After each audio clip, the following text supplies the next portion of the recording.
I-share ko lang kung paano magtanggal nito axle bearing sa likod.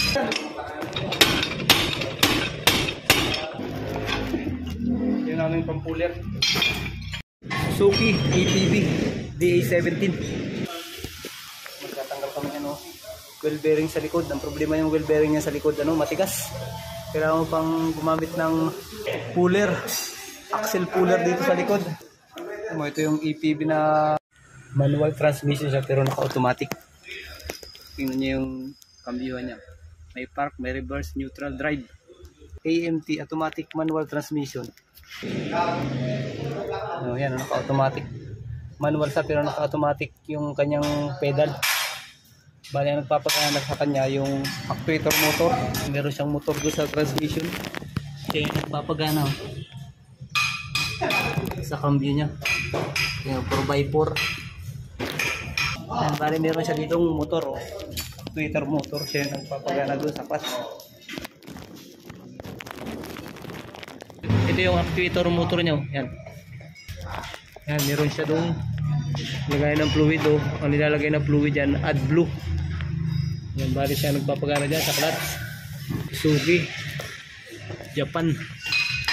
Tingnan niya, manual siya pero naka-automatic.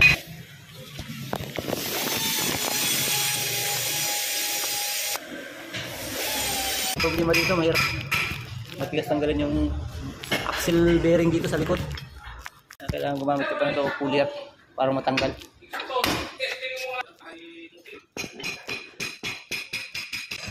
I-share ko lang kung paano magtanggal nito axle bearing sa likod. Kasi mga ATV matigas tanggalin yung axle dito. Pinakakapit yung wheel bearing para stack up.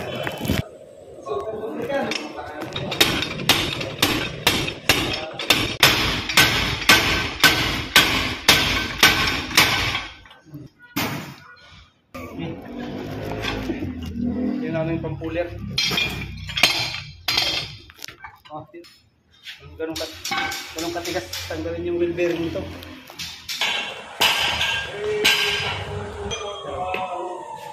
Gagawin na ito. Papalitan naman ng wheel bearing dito sa likod. Kabilaan. Ito yung bearing. Ito may sensor ng ABS. Ito yung gear na to. Ito na yung bago.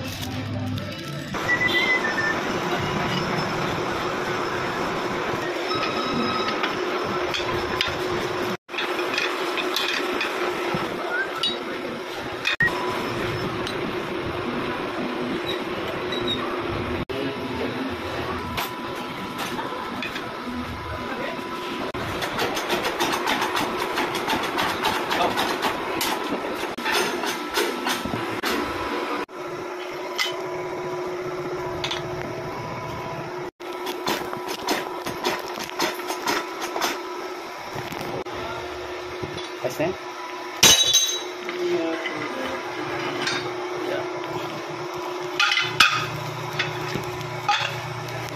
dalawa. So nagpalit na rin kami ng axle LC sa likod.